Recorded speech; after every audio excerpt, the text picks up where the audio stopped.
Hello everyone, B bachelor of mathematics channel में आप सभी लोगों का स्वागत है। पीजीटी मैथ्स के वीडियोस में हम लोग आज अपना पहला लेक्चर शुरू करने जा रहे हैं, जो कि हमारा क्वाड्रेटिक इक्वेशन से शुरू हो रहा है।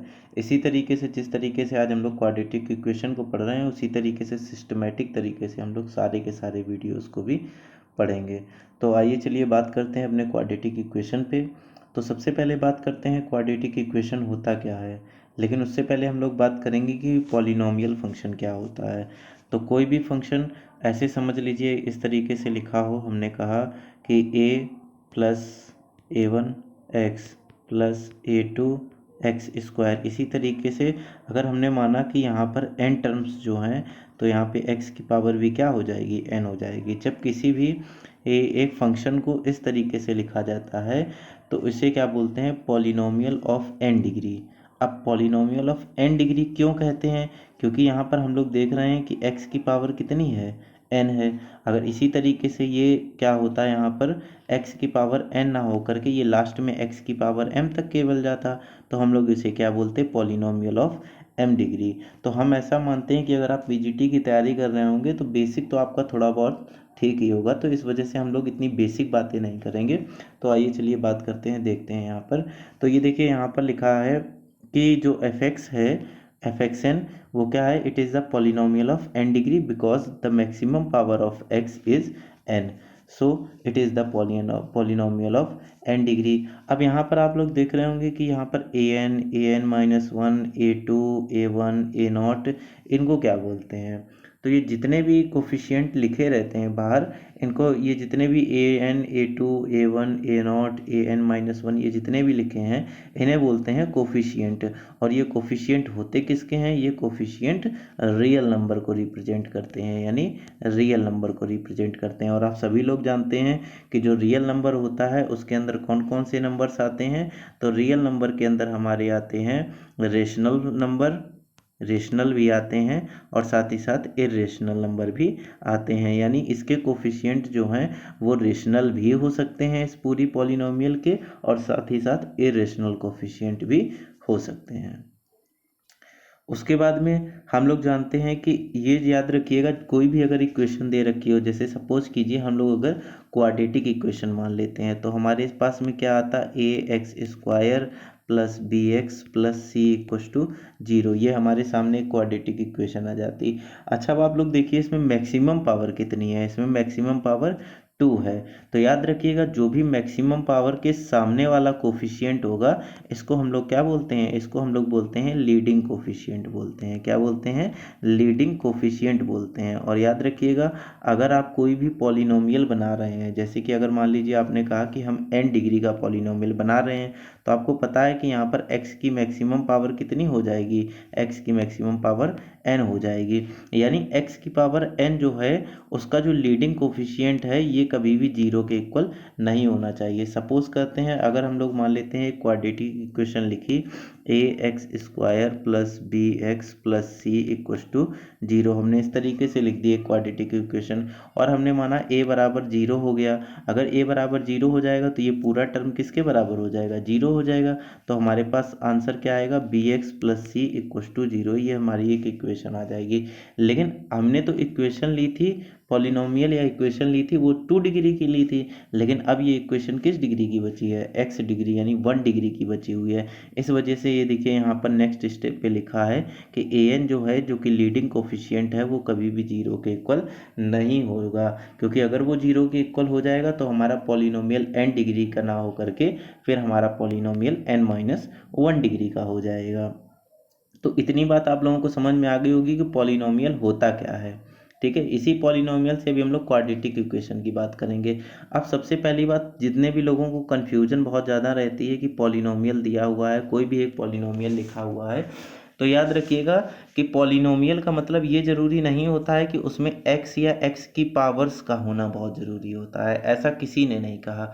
एक कोफिशिएंट, एक सिंगल कोफिशिएंट को लेकर भी हम लोग उसको क्या बोल सकते हैं, फंक्शन बोल सकते हैं। जैसे हमने एक फंक्शन लिखा एफ एक्स, और एफ एक्स इक्वस टू हमने लिख दिया 2, या इस तरीके से 3, या हमने लिख दिया 4, तो ये भी एक क्या होता है, ये भी एक फंक्शन होता है। बस इसको क्या बोलते हैं, इसको कांस्टेंट फंक्शन हम लोग कहते हैं। तो इसी तरीके से देखिए यहाँ पर साइड में इस तरीके से हम लोगों ने लिखा हुआ है कि अगर एफ एक्स इक्वस टू ए का मतलब है कि कोई भी रियल नंबर हो सकता है, यानी रेशनल नंबर भी हो सकता है या इरेशनल नंबर, कैसा भी नंबर हो सकता है। यानी एफ एक्स इक्वस टू अगर हमारे पास में 1 हो, 2 हो, अंडर रूट में 3 हो, कोई भी एक नंबर दिया हुआ है तो वो भी क्या कहलाएगा, एक फंक्शन कहलाएगा, पॉलिनोम फंक्शन कहलाएगा। इसी तरीके से एफ एक्स इक्वस टू अगर एक्स दिया है तो ये तो आप लोग जानते ही है फंक्शन होता है, और अगर एक्स की मैक्सिमम पावर 2 दे रखी है तो इस तरीके से भी ये फंक्शन होता है। अब देखिए अगर x की इसमें जो दिया हुआ है हम लोगों को फंक्शन, अगर उसमें x की मैक्सिमम पावर 1 होती है तो उसे कहा जाता है लीनियर फंक्शन, और अगर x की मैक्सिमम पावर क्या होती है, 2 होती है, तो उसे बोलते हैं क्वाड्रेटिक फंक्शन। इसी तरीके से अगर x की मैक्सिमम पावर 3 होती है तो इसे बोलते हैं क्यूबिक फंक्शन, और इसी तरीके से अगर x की हम मैक्सिमम पावर जो होती है वो 4 होती है तो उसे बोलते हैं क्विंटिक फंक्शन बोलते हैं। ठीक है, तो मैक्सिमम इतना ही आपको दिया जाता है, इससे ज़्यादा पूछा नहीं जाता है। यानी आप लोगों को फंक्शन के बारे में क्लियर हो गया है कि हाँ ये क्या होता है, पॉलिनोमियल बनाते हैं तो ये ज़रूरी नहीं है कि हर बार हम लोग अगर एफ एक्स को दिखाना है तो हम लोग यही कहें, नहीं एक्स की पावर 2 प्लस 3x प्लस 1, ज़रूरी नहीं कि यही एक फंक्शन का काम करे। अगर हम लोग डायरेक्ट सिर्फ function f x equals to 3 भी लिखा है तो यह भी एक फंक्शन होता है। इसमें क्या बात होती है कि इसकी वैल्यू हमेशा फिक्स होती है जो कि 3 होती है, यानी x की किसी भी वैल्यू के लिए सामने दी गई वैल्यू जो होती है वो फिक्स हो जाती है, ये इसका मतलब होता है। ठीक है, तो इतना आप लोगों को पता चल गया होगा। अब हम लोग देखते हैं कि पॉलिनोमियल को कितने पार्ट्स में डिवाइड करते हैं। तो जो पॉलिनोमियल होती है वो हमारी 2 पार्ट्स में डिवाइड होती है, on the basis of degree, on the basis of term. Degree का मतलब क्या होता है, डिग्री का मतलब होता है x की पावर के बारे में बात कर रहे हैं, यानी x की पावर n, कितनी जितनी भी x की पावर होगी उसके हिसाब से हम लोग बात करेंगे कि x की कितनी भी डिग्री होगी। तो देखिए सबसे पहले हम लोग बात करते हैं कांस्टेंट फंक्शन के बारे में। कांस्टेंट फंक्शन के बारे में यानी एफ एक्स इक्वस टू, अभी मैं आप लोगों को बता रहा था कोई भी एक रियल नंबर ले लो 5, इसका क्या मतलब हुआ, इसका मतलब हुआ कि x की किसी भी वैल्यू के लिए, यानी x की कोई भी वैल्यू ले लो, चाहे आप 0 ले ले, चाहे 1 ले ले, चाहे 2 ले ले, चाहे 3 ले ले, चाहे 4 ले ले, इस फंक्शन की वैल्यू जो होती है वो हमेशा फिक्स रहेगी, और इसी को बोलते हैं हम लोग कांस्टेंट फंक्शन कहते हैं। हालांकि आपको इतनी बात समझ में अच्छे से आ गई होगी। ठीक है, तो x की कोई भी वैल्यू ले लें उसके लिए क्या हो जाएगी कि ये हमारी वैल्यू जो होती है वो हमेशा फिक्स ही रहती है। और इसमें अगर आपसे पूछा जाए डिग्री और ऑफ x क्या होती है तो आप लोग ये नहीं बोलेंगे, अधिकतर लोगों को ये बोला जाता है बताओ इसमें डिग्री ऑफ x क्या होगी, एफ एक्स इक्वस टू 5 लिखा है तो लोग कह देते हैं x की पावर 0, यानी डिग्री इसकी क्या हो जाएगी, 0 हो जाएगी। नहीं, डिग्री इसकी 0 नहीं होती है, और इसको हम लोग बोलते हैं अनडिफाइंड। ठीक है, याद रखिएगा, बहुत ही इंपॉर्टेंट चीज़ बता रहे हैं, इसमें कभी भी डिग्री आप लोग 0 मत बोलिएगा कि इसमें x की डिग्री क्या है, तो कभी भी x की डिग्री 0 नहीं बोलेंगे, हमेशा बोलेंगे x की डिग्री ऑफ x क्या है, अनडिफाइंड है, जिसकी वजह से हमें वैल्यू ऑफ 5 क्या दी गई है, इस तरीके से दे दिया गया है। ठीक है, तो यहाँ पर देखिए अब लीनियर फंक्शन की बात करते हैं। लीनियर का फंक्शन का मतलब क्या है, यानी x की मैक्सिमम पावर जो होगी वो क्या होनी चाहिए, 1 होनी चाहिए, और इस पावर को ही क्या बोलते हैं, डिग्री बोलते हैं। यानी x की डिग्री क्या होनी चाहिए, 1 होनी चाहिए, इसी को हम लोग बोलेंगे लीनियर फंक्शन। क्वाड्रेटिक फंक्शन यानी x की मैक्सिमम पावर 2, यानी डिग्री जो होनी चाहिए वो हमारी क्या होनी चाहिए, डिग्री हमारी 2 होनी चाहिए। ठीक है, तो ये चीज़ आप लोगों को पता चल गई। अब देखिए इसी में क्वाड्रेटिक फंक्शन में एक टर्म आता है इवन फंक्शन, और ऑड फंक्शन का टर्म आता है क्वाड्रेटिक फंक्शन में। जैसे ही हम लोगों ने कहा कि एफ एक्स अगर मान लीजिए कोई भी एक टर्म दिया है, जैसे हमने कहा एक्स स्क्वायर प्लस 2 दिया गया है। ठीक है, अगर मान लीजिए ये टर्म दिया है, हमने क्या किया, f में माइनस एक्स रख देते हैं हम लोग इसमें, यानी माइनस एक्स का होल स्क्वायर प्लस 2 आता है। अच्छा, इसको जब ओपन करेंगे ब्रैकेट तो फिर से हमें क्या मिल जाएगा, एक्स स्क्वायर प्लस 2, यानी हमें ये चीज़ पता चली जो एफ एक्स है वो किसके बराबर हो गया, एफ ऑफ माइनस एक्स के बराबर हो गया। अगर ऐसा कहीं पर भी केस आता है तो इसका मतलब क्या होता है कि ये हमारा फंक्शन क्या कहलाता है, इवन फंक्शन कहलाता है। ठीक है, इसी तरीके से देखिए एक चीज़ लिखी गई है एफ ऑफ माइनस एक्स, मतलब कोई अगर फंक्शन दिया है उसमें हर जगह एक्स की वैल्यू निगेटिव कर देते हैं, और अगर वो पूरा फंक्शन ही निगेटिव आ जाता है तो उसे हम लोग क्या बोलते हैं, इसमें ऑड फंक्शन बोलते हैं। सपोज करते हैं हमने लिया fx इक्वल टू x, हमने सिर्फ इसको ले लिया है, ठीक है। इस तरीके से हम लोग ले लेते हैं। तो अगर इसमें वैल्यू रखते हैं और ये निगेटिव आ जाती है तो ये क्या कहलाएगा, ऑड फंक्शन हमारा कहलाएगा, ठीक है। तो इतना आप लोगों को पता चल गया है। अब देखिए यहाँ पर हम लोग बात करते हैं, अगर टर्म के हिसाब से हम लोग फंक्शन को डिफाइन करते हैं कि किसमें कितने टर्म्स होते हैं। तो देखिए टर्म के आधार बेसिस पर सबसे पहला जो आता है वो हमारा मोनोमियल आता है, ठीक है। इसको मोनोमियल कहते हैं, बाइनोमियल भी कहते हैं और इसको मोनोमल भी कहते हैं, कहीं कहीं जगह लिखा होगा मोनोमल इस तरीके से, ठीक है। तो इसमें आप लोग कंफ्यूज ना होइएगा, मोनोमल यानी सिंगल टर्म को कंसिस्ट करने वाला। अब आप लोग पावर पर मत जाइएगा, ऐसा नहीं कि अगर आप लोगों को लिखा हो कि एफ एक्स इक्वस टू, यहाँ पर लिख दिया जाए x की पावर 31, तो ये नहीं आप लोग कंसीडर करेंगे कि नहीं डिग्री 31 है तो ये मोनोमल कैसे हुआ, इसमें तो एक है नहीं। इस पूरे टर्म को देखो, ये टर्म इसमें कितने प्रेजेंट है, यानी ये सिंगल टर्म प्रेजेंट है, इस वजह से ये क्या किसमें आ गया, मोनोमल है, ठीक है।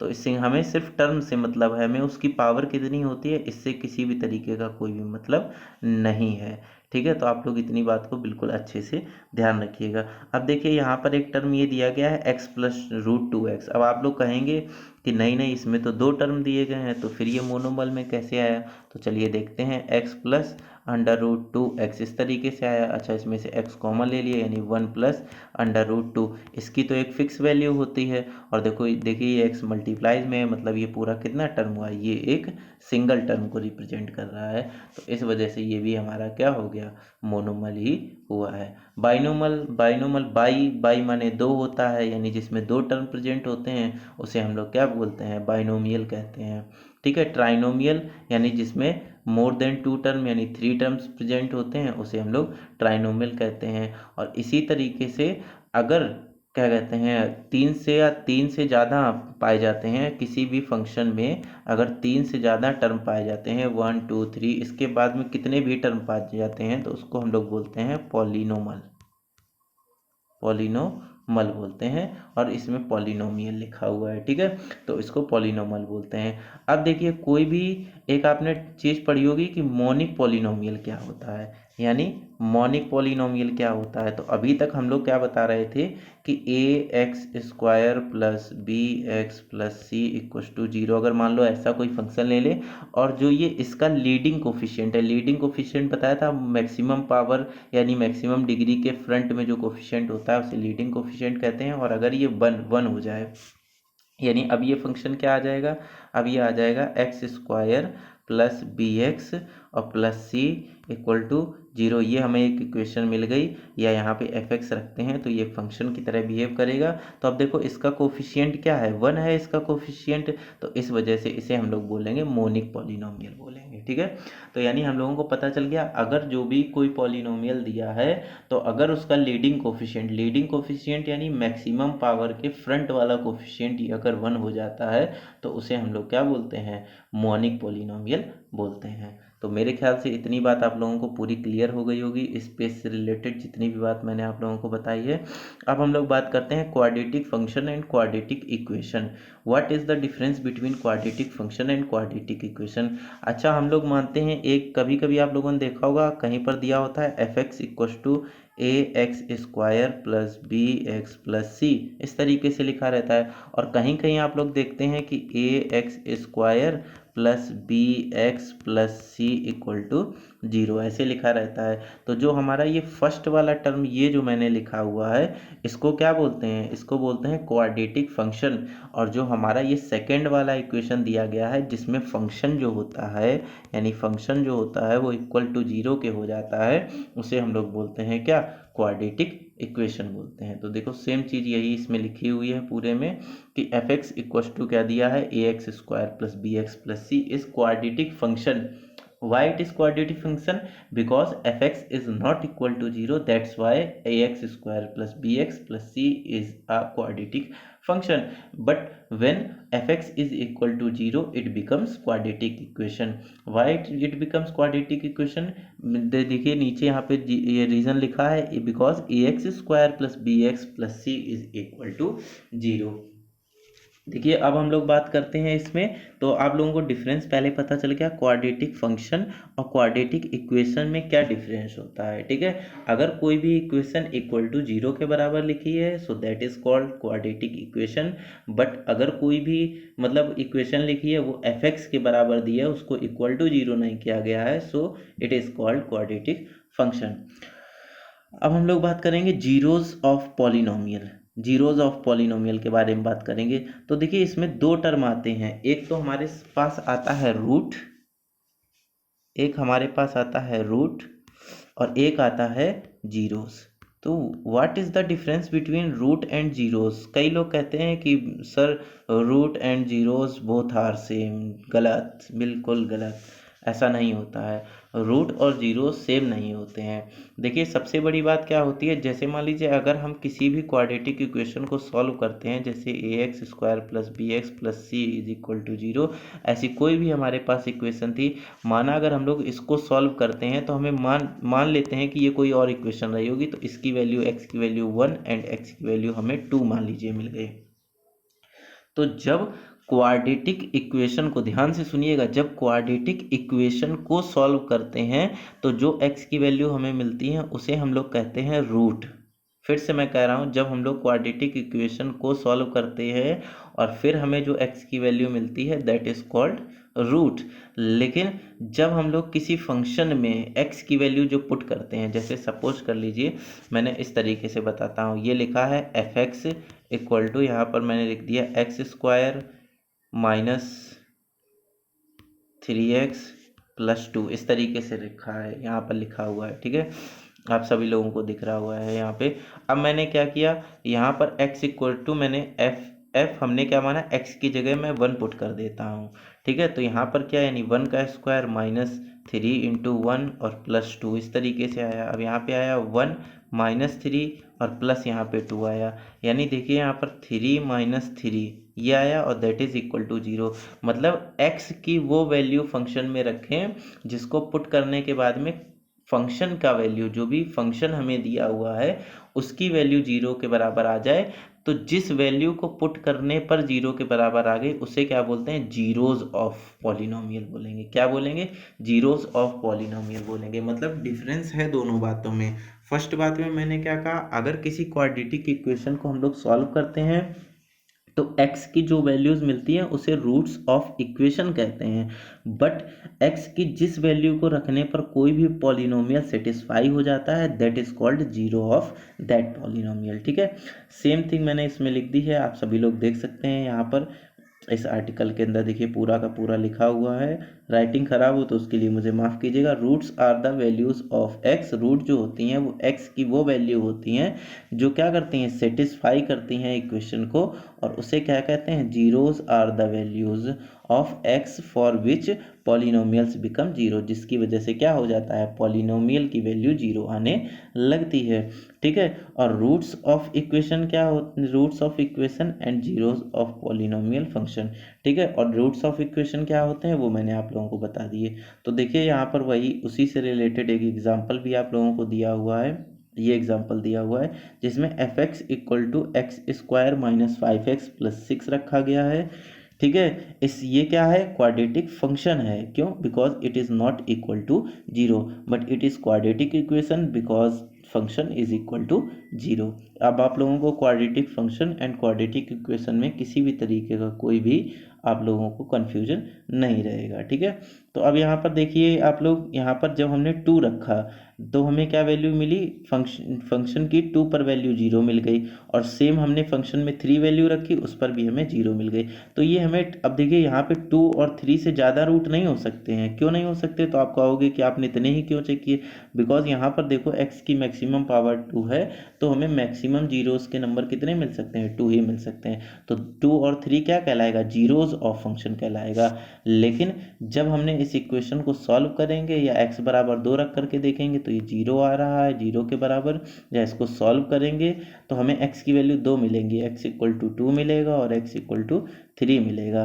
तो लेकिन ये हमारे क्या कहलाएंगे, ये हमारे कहलाएंगे रूट्स ऑफ इक्वेशन। क्यों? क्योंकि हम यहाँ पर क्वाड्रेटिक इक्वेशन को सॉल्व करने पर जो एक्स की वैल्यू मिलती हैं उसे हम लोग रूट्स कहते हैं। लेकिन फंक्शन में जब एक्स की वैल्यू कोई पुट करते हैं और तब अगर फंक्शन की वैल्यू 0 हो जाती है, that is called the zeros of function. I hope आप लोगों को आज का इतना वीडियो बहुत अच्छा लगा होगा। इसी तरीके से मैं शॉर्ट वीडियोस आप लोगों के लिए बनाऊंगा, जिससे आप लोगों को भी ज़्यादा वीडियो देखने में बोरियत ना महसूस हो। तो आज का वीडियो हम लोग यहीं ख़त्म करते हैं, मिलते हैं हमारे नेक्स्ट वीडियो में। Bye bye.